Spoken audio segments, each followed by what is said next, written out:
Bonjour everyone and welcome back on my channel The Waves of Your Soul. My name is Marianne and I am a tarot reader and palm tree lover.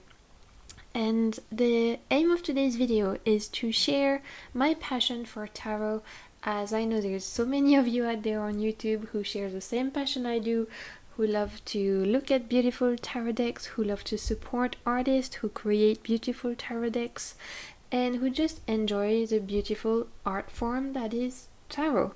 So that's what I wanted to do, just a nice easy video today. So that's what I wanted to do today, is just really to showcase some of my most beautiful tarot decks. And I love watching those videos myself. I actually got the idea from Tom Benjamin's channel, which I will link below.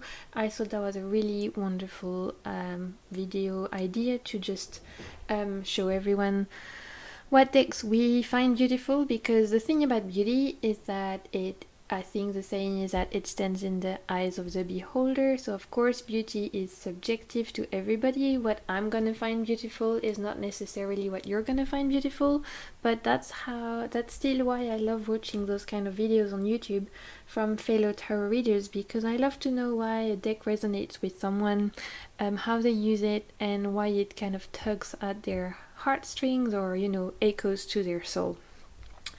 So I've got a few decks to show today. I've not brought up all of them because I have quite a few, but I've done a quick selection of, you know, just intuitively impulse what I feel like my most beautiful tarot decks are. I'm not gonna lie, maybe you ask me in 2 months time and some of the answers will have changed. Maybe I'll have added some, most likely I would have added some.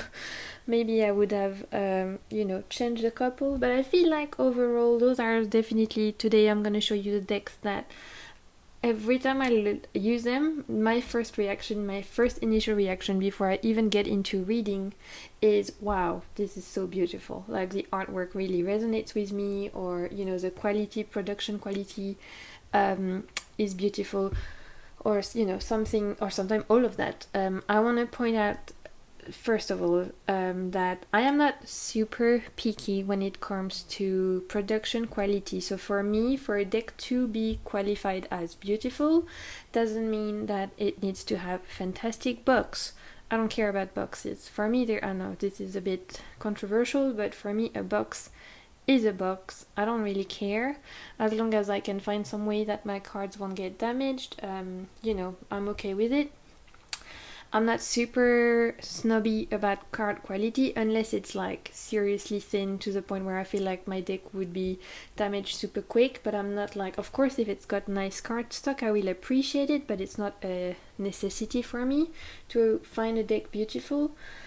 And you know, I'm not picky about gilding. None of the production quality for me make a deck beautiful. They can add to its beauty, but for me, for a deck to qualify as beautiful, that stands in the artwork. So of course that's personal. A lot of people are gonna be using production quality on top of it, and like I said, for me it will add to the beauty. But you'll see here that I've picked some decks that I find beautiful that don't necessarily have the best cardstock, and yet the artwork is just so sublime in my opinion that they've made it to the list. So just to give you a little bit of insight on my taste, because I think everyone is different. So let's get started. I have quite a few, so you know, we'll try to get moving. So the first one I wanted to share with you today is the Marianne Tarot. So the Marianne Tarot, this is the first edition. I have trimmed it because it came with huge borders. So I've trimmed it and then I've edged it in this kind of gold using like artist Sharpies type of pens. And this deck is like the third or fourth deck I owned, and I bought it purely because of the artwork. When I first got it, I was scared because I was just beginning to read tarot, and I was super confused. I didn't know what the fuck was going on in these cards. I was like slightly scared about the messages I was gonna get because, like I said, I was new. I didn't really know what I was doing, but yet there was something that I don't even know how I found this deck. I must have seen it somewhere on internet, that I knew even if I wasn't actually proficient in tarot reading yet, I knew I had to have it. I knew, like, as soon as I saw that artwork, something inside me stirred. Particularly, there were a few cards that this is the one. So when I saw this Temperance card, something inside me really stirred, and I found the artwork so beautiful that I had to have it. And to me, to this day, of course, I'm not, the artwork doesn't scare me anymore. I think I wasn't scared. I think I was intimidated because I felt like it was too complicated for me to read. But actually, like everything, you become more confident with yourself. You bond with the deck. I absolutely love this Strength card. It's gorgeous. You bond with the deck, and you end up absolutely loving it. This is the first edition, so this is one of the cards that was replaced in the second edition. Apparently this Hierophant really bothers some people. I don't understand why, because for me, I find it, again, beautiful. It's unusual, it's unique, but it's still absolutely gorgeous, so I wouldn't change anything about this deck. And it's definitely part of my most beautiful decks because it definitely strays from the Rider Smith-Waite imagery. So, if you're used to seeing, Six of Swords as this boat that's leaving troubled waters, and you're seeing this, and obviously your first reaction is going to be like, what the fuck is going on? But the guidebook is so profound, and you just end up, building your own connection with the deck. This is a journey in itself. This will take you places. This deck is very, very special. And to me, it is beautiful. I think the artist, they are all individual paintings from what I remember. I think it took her a really long time to create. And when I hold this deck, I feel like I'm holding work of art. Like, there's not one card I dislike. There are cards that trouble me, like this Queen of Swords is one that I took some time to bond with because, I don't know, there was something about it, I guess, that stirred in me, that had to, resonate. But then, even though I still find the artwork to be sublime, and this Hermit card is just so beautiful. Probably one of my favorite Hermits, although I do have a very deep love for the Hermit cards in general, so there are a few in some of my decks that I enjoy, but this one is definitely in the top 3 of all time. So this is it really. I think just such a beautiful artwork. I love this World card. It's very unique, and this feels like art, and not just tarot. And yet at the same time, it is so deep. Such a beautiful deck, and I'm so happy I got it. I'm so happy I, listened to my intuition so very early on in my tarot journey, because now I get really profound readings with this, and I would never want to part with this one. So this is the first deck that I wanted to mention today, which is the Marianne Tarot. Next up is very different, and that's when I was saying, for me, production quality doesn't have to be the best for me to consider a deck beautiful, but this is Tarot of Klimt, or Klimt Tarot. Let me get you the box. This is it, from Lo Scarabeo. So comes in one of those flimsy boxes. The cardstock isn't fantastic. I've edged mine in black, but because it is based on Gustav Klimt artwork, and it's got that lovely gold edging, or gold foiling, I think you say in English, which, if you don't know yet, is not my first language. I am French, so I apologize if some of my description of artwork or anything like that is not, the best. I'll do my best. But yeah, this deck is for me one of the most beautiful I own, because everything, like, I love Gustav Klimt's artwork. I love how Lo Scarabeo managed to do the gold foiling. It's just really, really interesting. In the light it looks beautiful, and it's just gorgeous. If you vibe with this kind of imagery, then let me try and find some of my most favorite cards. So the Hierophant is very beautiful. One thing I will say about this deck is it's a little bit, no, this Wheel of Fortune, there we go. This Wheel of Fortune is just beautiful. Look at that. It's gorgeous. So one thing I will say about this deck is that it is a little bit hard to read if you are basing yourself off of the Rider-Waite-Smith system. I mean, it does follow it somehow, but it's not your this Ten of Cups is gorgeous. It's not, you know, your stereotypical imagery, and in that way it can be troublesome. You know, you might find it a little bit easier to read it even in a more pippish manner, but overall this deck is just so beautiful. I think it really does a great job at showcasing the artwork. One thing I know some people are troubled with is the fact that so many characters are so skinny, like, you know, very, very skinny. You see their bones, and like this is a good example. And yet this is, you know, in alignment with the artist paintings. So of course it would be any other deck, it would bother me, but because this is Klim's tarot, I'm okay with it because it celebrates his work. This card is also gorgeous, and of course it's got his very famous, most famous paintings. Maybe we passed it already. Well, there we go. And this is the Lover's card, which I feel like everyone will have seen that one. And it's just gorgeous. So I love that one. It's a Los Scarabeo deck. It's cheap, you know, very affordable. I've edged mine in black and I really like the look of it. These are the backs and it's just stunning. I love that one. Okay, next up, let me put that away, is completely different direction again. Is another one of my favorites, the El Goliath Tarot. This is the second edition, and this deck is all black and white. It's all animals. There are no human in this deck. It's an independently published deck that you can get from Goliath's website directly.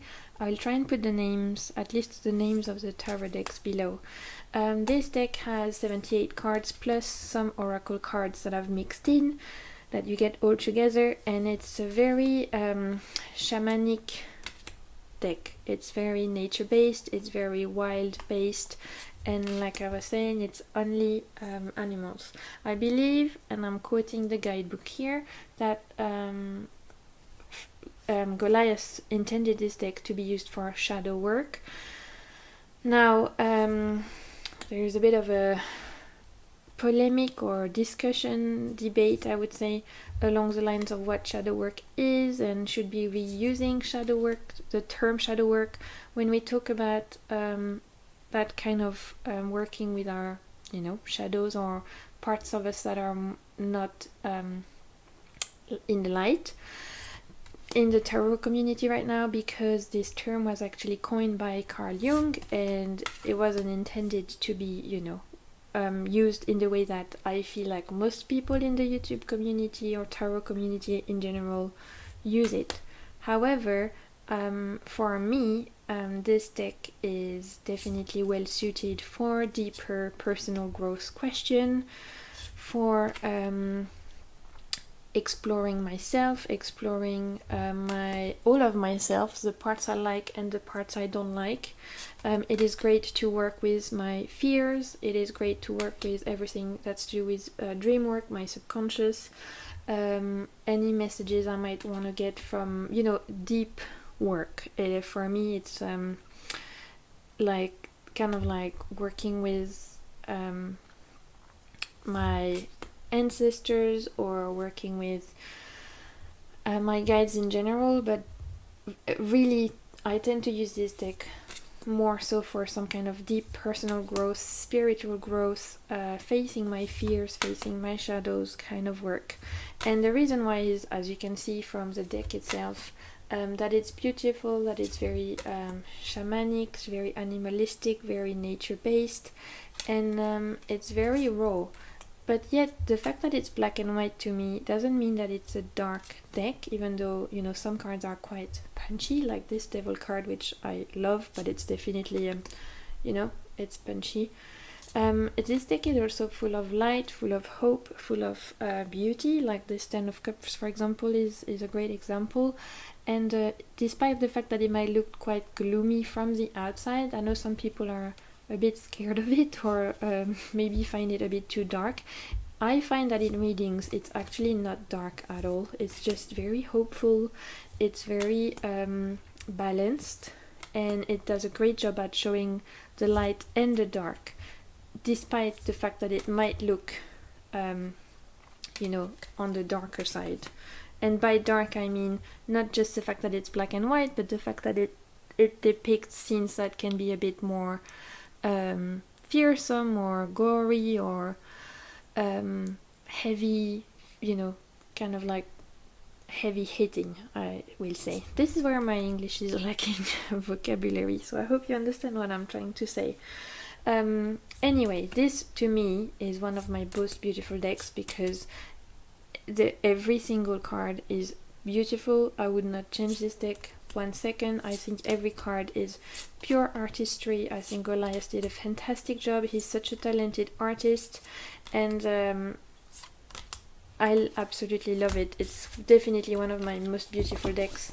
The cardstock is fantastic. It's got that really nice matte finish. It's really thick. So this is one of them where the production quality definitely adds to the beauty. This is probably one of my favorite full cards ever. There's something about this little mouse jumping in to the waterfall that makes me want to go on an adventure myself. And yes, I absolutely love this deck and it's beautiful. So this is a El Goliath Tarot deck 2nd edition. Okay, we're making good progress. Next up is quite different, but nonetheless beautiful in my opinion, and this is the Tarot of the Hidden Realms. In French it is Tarot des Royaumes Cachés. I don't know if this is still in print, but this was a mass market deck. It was actually one of my very first deck, officially the first deck I physically owned. I had ordered an RWS deck before getting this one, but it took so long to arrive that in the meantime I found this. And this is definitely one of the most beautiful decks I own. Not only for, first of all, there's of course the emotional attachment of it, being it like the first or second, depending how you look at it, deck that I owned and worked with. Second of all, the fact that it's all portraits. So every character is every card is very focused on a character, and those characters are depicted supposedly from, you know, some kind of fairy world or fae world, so it's very nature based, and yet and those characters are not, they're human-ish, as in like they have human features, but you can tell they're not humans, they're more like fairies, I guess. And yet the way that the artist has depicted the expressions in this deck, I believe the deck is from Barbara Moore and something Jeffrey. I'm sorry, I can't remember. I'll put it down. I haven't kept the box on this one, so I'll have to check. But the way that the expressions on those characters are depicted is so powerful. Look at this, 10 of Swords. Like, this is just, it takes, you know, it really does something to me, this deck, and it pulls at my heart somehow. It evokes so many emotion, and it's all due to the artwork, how the emotion is conveyed, and the colors, the line work, and those characters. I feel like whenever I use this deck, I can hear those characters speak to me. And this artwork is just stunning. This is one of my favorite cards. It's just a beautiful, beautiful deck, and like I said, it's mass market. When I bought it, it was not expensive. This is the French version. I don't know if it's still printed. I believe in French it is not still printed. It is out of print. I believe in English it might still be. You'll have to check online. And this is probably my favorite card of the deck, which is the Lovers. Let me focus. Which is just stunning, absolutely stunning. Those colors, everything, the line work is just so beautiful. So I absolutely love this deck, and to me it's gorgeous. So this is Tarot of the Hidden Realm. I've edged it in this copper color because, like I mentioned, it was one of my first deck, and it was getting beat up and quite disgusting, to be honest, because I overused it. And these are the backs, which I love. And in the French version the cardstock is not great, but it's matte, which is nice. Okay, moving on to the next deck on my list, which is the Stunning Tarot. So the Stunning Tarot, let me grab the box, by Jonasa Jaus, or Jonasa Jaus. I have no clue how you say her name, so I apologize if I butchered it. These are the backs, and this is a great example of how, to me, production quality doesn't really matter, and to make a deck beautiful or not, because this deck has, the cardstock is not fantastic, it's quite thin. This is what I think the second edition of this deck I got. It was the one that she printed this year. It's, it comes in like this kind of tuck box that I know so many people don't like, and yet to me this is, right now at this moment in time, in my top 3 favorite decks ever. And I own around, I don't know, I think I've got around 40 decks at the moment, 30 or 30, 35 or 40, I haven't counted exactly, but at this stage this is my favorite deck. If there was a fire, this would be one of the first one I grab. I love this deck so much. It speaks to my soul. The artwork is like one of the most beautiful artwork I've ever seen. The use of color.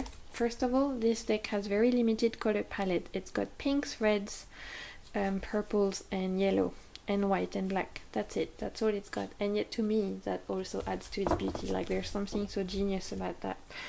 Jonasa's artwork, or Jonasa's again, sorry, I don't know how you say, but her artwork is stunning. The line work is absolutely beautiful. Every suit in this deck is based around a different theme. So the cups are based around Arabian Night. The pentacles are Egyptian and they're all yellow, so Egyptian theme for the pentacles. We've got Thoth here, for example. Then the cups, like I said, Arabian Night. The wands, sorry, brain fart. The wands are witches, or some kind of like, pagan world, witchy world, all in purple, and it's gorgeous. And finally, the swords are all mermaids, and the major arcana are kind of like magical without any specific theme, but they're all in the magical realm. This deck is just, to me, one of the most beautiful that's out there. There's something about this artwork, I don't know, that I resonate so deeply with. Like there's literally every single card I love. It definitely has its own world, this deck. It's unique. It's it's unlike any other deck. It doesn't follow the Rider-Waite-Smith tradition. Not like very, it's not a clone anyway, even though you can find some similar meanings.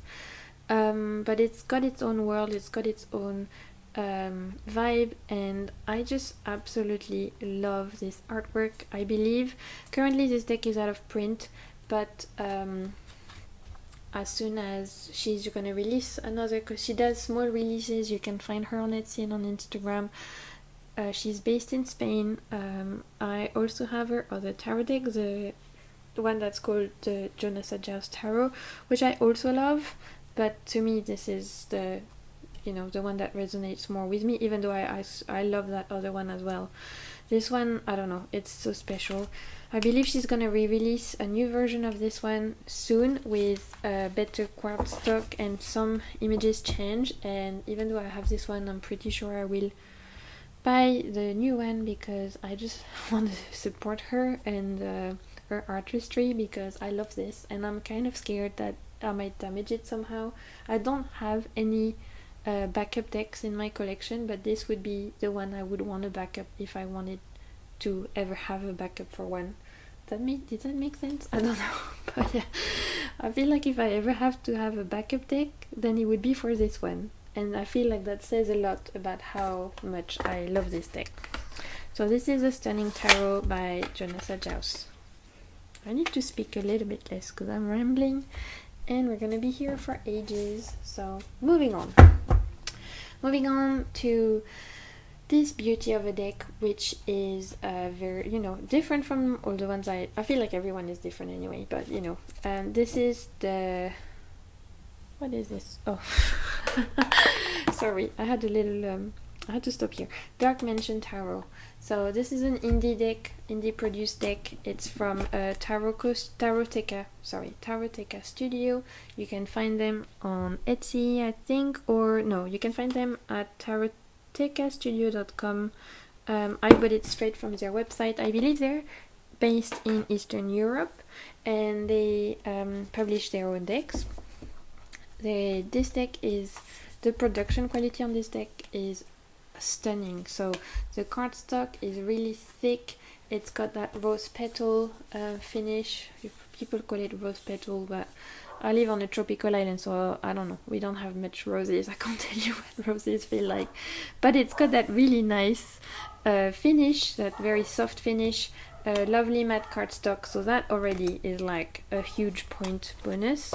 But the artwork is what does it for me, because it is very so if you are a fan of The Nightmare Before Christmas and Tim Burton's world, then I feel like you will absolutely love this deck, because to me it's very Tim Burton-esque. It's got that cartoonish kind of style of drawing, and I don't mean that in a derogative way, because actually that's what I love about it. It's very, very beautiful. It's very colorful. It's got that lovely kind of Victorian feel, but also a bit Tim Burton-esque, like I was saying. It is just really beautiful. Like, I love I don't know, there's something about this artwork that speaks to me, because it speaks to my inner child. Like, when I was little, I used to love Nightmare Before Christmas. It was one of my favorites, and so when I saw this deck and this universe that it depicts, the world that it creates, there was something about it that really spoke to me, and I absolutely love this deck. It's a Rider-Waite-Smith clone, well, not clone per se, but you know, it's very heavily based on the Rider-Waite-Smith, so I feel like many, you know, even if you're a beginner, you could easily pick this up and read with it. This is one of my favorite cards from the deck, this Death card. You know, the Death is so bored waiting for people to come through. I love that. I think it's so clever. I also love this Devil card, because look at her little skeleton, they also look bored AF. And yeah, there's something really how can I say this, cheeky about the energy of this deck. It's very cheeky, it's very, you know, it doesn't take itself seriously. It's very even though you can do, you know, very deep readings with it, the way I tend to use it is like there's always some kind of cheekiness, just not taking life too seriously vibe about this deck. But you can definitely, you know, you can use it for anything. I'm just sharing like how it feels to me. But yeah, I love, and also this was a card I was looking for, another one of my favorite. I love this Strengths card. It's gorgeous. Definitely got that Victorian feel to it. And yeah, one of my most beautiful decks. This one actually was the first indie deck I ever bought, and I believe this would be the deck that made me want to collect tarot decks. I saw it online and I was like, I need this, and then I got it and I was obsessed, and the fact that it was independently published, I felt like I had something, you know, collectible in my hands, and something so, and I wanted, it just sparked that envy in me to support artists and to collect decks, and yeah, this is super special to me. So that's the Dark Mansion Tarot, and it's really great. I recommend it. Moving on, because we're gonna be here for a while otherwise, is this huge, humongous deck. If some of you might recognize the backs, but this is the Ancestral Past Tarot by Julia Cuccia Watts. This is the box that it comes from. This is a US game system deck, so it's actually mass market, so it's very easily purchased. Like you can find it on, you know, all your bookstores and all of that. And this deck is huge, so if we take a card from the Klimt Tarot that I showed you earlier and we use it for comparison, you can see it's quite bigger. I have big hands, so it doesn't bother me. I can mix, you know, I can shuffle the cards like this, I can shuffle the cards like this, just about, because I have huge hands. So, you know, it doesn't actually bother me that it's so big, but I know that for some people it might be a bit of a struggle. And this deck to me is, so it's still in order because it's a recent acquisition, and I've put it back in order because I was studying it and wanting to really study every story that's depicted in the deck. But this deck is called, like I was saying, Ancestral Past Tarot, so it is based around ancestors of the world. So the major arcanas depict different cultures from around the world. So for example, the Empress has got a more, I guess, royal vibe, medieval vibe. The Emperor is very pagan, and, you know, a bit Celtic. The Hierophant is giving me the Oracle of Delphi, ancient Greece vibes. The Lovers looks very like Garden of Eden, Adam and Eve, with the serpent here. The Chariot makes me think of Mars, ancient Greece, or maybe Hermes. You know, the Hermit is giving me Merlin vibe. I don't know why, but like the major arcana, as you can see, is depiction of different cultures from around the world, which is absolutely gorgeous, and I love that. And then when we move on to the minors, I love this world card, by the way. When we move on to the minors, each minor suit depicts a different ancestor story from, you know, different cultures around the world. So the swords are based around the Japanese mythology. Then the staves or wands are based around Egyptian mythology and history. The cups is all around Arthurian, so British and, you know, kind of Celtic history. And finally, the pentacles are based around Native American history. And I find this deck so beautiful because of the quality of the artwork. The fact that every card was painted, I believe, you know, individually. So let me try and show you different ones from different from the different suits, so you get a vibe. But this artwork is just stunning because every card is like a painting, and I believe that it took Julia quite some time to paint, and I think she did a fantastic job because of the size and the beauty and the colors of this deck. You really feel like in each card you're holding, look at this, the colors are stunning, you're holding artwork. So why this deck is so beautiful is because, first of all, you know, the kind of canvas quality of, there's some images where you can almost see canvas like paintbrushes, strokes and stuff, and I love that. So that's part of why I think it's beautiful. I also love the fact that it's diverse because it represents different religion or mythology, I should say, and cultures around the world. And for me it's very I love that in a deck when I can learn more about different cultures and the world, even when it's not my culture. I love learning, I love exploring, I love for me it's something I'm very passionate about, learning about other mythologies and other culture, not in a way that I would appropriate, but in a way that I can appreciate, learn, and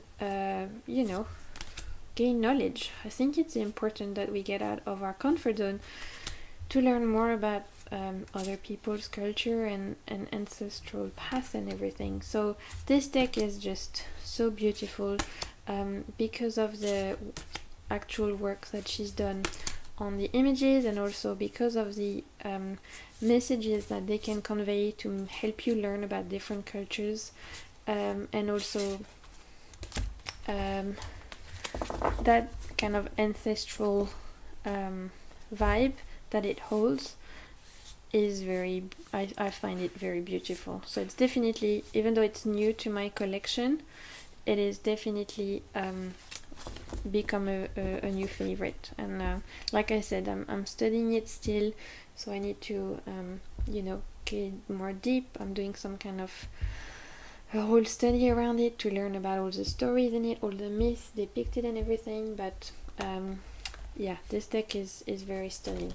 So that's the ancestral path. Next up, moving on to a complete different style of deck, like miles apart. This is the Visconti sorry. This is the Visconti Tarot. So in French we would say Tarot de Visconti Sforza. And this is the box that I got that goes with it. So this is the French edition, Edition Vega. But of course you can find it in many other languages, because this is actually one of the very first tarot deck ever. I guess not published, because I don't know if it was published. I guess it was created, we should say, because published is a wrong term. One of the very first tarot decks that we have traces of it almost complete. There was 3, I believe, cards that miss from the tarot deck, and that we have to this day, that the people who are reprinting it now have decided to redraw in the style of the time. But otherwise all those images are from the Italian Renaissance, and they are, like I said, from the very first tarot that we have kept almost full to this day. And I love this tarot because for me it's history, and this is why to me it's one of the most beautiful ones, because if it wasn't here, who knows what kind of tarot decks we would have. It inspired Tarot de Marseille, and then the Tarot de Marseille would have inspired the Rider-Waite-Smith, and then the Rider-Waite-Smith inspired all the other decks that we find nowadays. And so of course decks like this are so important to our history because they've molded what we have to this day. And to me that's why it's one of the most beautiful decks out there. This actually, this edition of it, the French one from Edition Vega, I think they've done a gorgeous job, because the cards are sized in the style of the time, because at the time it would be that kind of format that the cards would come. They've edged it in a really nice gold, and it's actually really nice cardstock, even though it's a bit glossy. So I love this edition of it, but you can find it, like I said, in many different editions. So it's a Pipish style deck, of course, because it's a historical deck. So before the Rider-Waite-Smith, most of the minors were not illustrated, and so the 3 of cups would be literally 3 cups.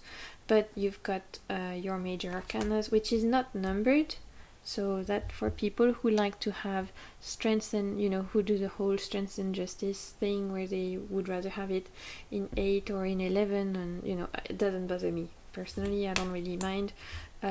I prefer to have strength as 8, but then again, I also like to have strength, to have justice as the number 8, because I can see both worlds, how it would impact the reading. Like the French part of me understands why in Marseille we'd have justice first, and then the part of me that started by studying the Rider-Waite-Smith definitely understand why strength is first. So in this deck, the majors are not numbered, so you can actually, you know, do your thing. And to me it's gorgeous because, like I said, it's like holding a part of history. There's so much hidden in this deck that you can explore about this Visconti and Sforza family, because it depicts how this family came together in the wedding of two of their heirs. And so, for example, in the Chariot card, Maria, I don't remember her first name, I can't remember, but Maria Visconti is represented here, and she was known as a warrior lady, you know. Even though she was a lady and she was noble, she also knew how to fight, and she's quite badass, and I think she's awesome. And so she's depicted here in some kind of like very, you know, the chariot, like badass. I love that it's a woman on the chariot, that's so cool. And then in the Lovers, she's depicted more as a gentle lady, because, you know, at the time still ladies would have to be pictured as docile and all of that, but actually deep down she was a warrior, so I think that's awesome. So you'll find some parts, of course this was a deck that was created for the celebration of the wedding of the family, two rich Italian families, the Visconti and the Sforza. So around this deck you will find hints that this that it was made for those two families, because they were, you know, it was made to purchase, it was ordered to artists by the families, and so it would have been influenced by those families. So for example, here we have à bon droit, which is the, I don't know how you say it in English, but I'd say in French we say the devise, so the saying of the Visconti family, their anthem, I guess. So that, and then you'll have examples of, here the suns represent are one of the emblems of the Visconti. I believe there are other places where you'll find emblems of the Sforza family, but generally speaking, of course, this deck is, you know, very influenced by those two families. But I find it beautiful because it's a part of history, and to me it's very special. So this is the Visconti Sforza tarot deck, and yeah, definitely a gorgeous piece of art. Now finally we're coming to the last deck, and I think this one is gonna be not very well known by people, so hopefully you'll enjoy seeing it. And this is the Tarot des Alchimistes by Jean Bouchard, yeah, which is a French tarot deck. So let me show you the box. Jean Bouchard is kind of like the Robert M. Place of France, I guess, because they have done tarots with similar interests, so alchemy in particular, but Jean Bouchard also did the Tarot Masonic, which is now out of print and is super you know, wanted, and is super expensive.